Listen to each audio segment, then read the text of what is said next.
त्यानंतर पुढची काय आर्टिकल 113.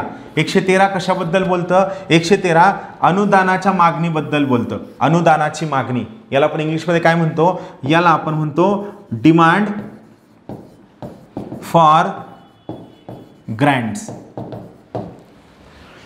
आपल्याकडे काय सगळे मंत्रालय आहेत, वेगवेगळे प्रशासकीय मंत्रालय आहेत आणि या सगळ्या प्रशासकीय मंत्रालयांना त्यांची वेगवेगळी कामं करायची असतात आणि या सगळ्या कामांसाठी त्यांना पैशांची गरज असते.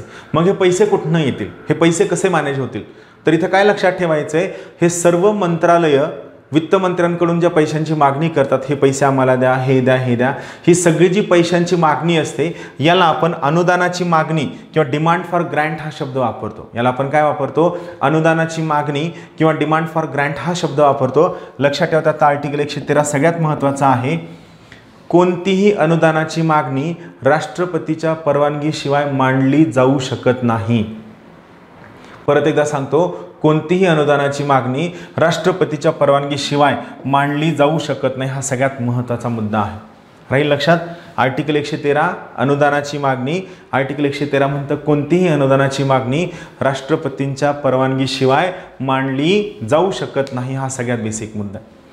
112 ॲन्युअल फायनान्शियल स्टेटमेंट, वार्षिक अंदाजपत्रक. बजेट किंवा अर्थसंकल्प हा शब्द पूर्ण संविधानामध्ये कुठेही वापरण्यात आलेला नाही. आर्टिकल 113 राष्ट्रपतीच्या परवानगीशिवाय कोणतीही अनुदानाची मागणी मांडली जाऊ शकत नाही. No demand for grant can be presented in parliament except on recommendation of President of India. Article 113 इथं लक्षात ठेवा. 113 काय आहे? अनुदानाची मागणी. काय आहे? अनुदानाची मागणी.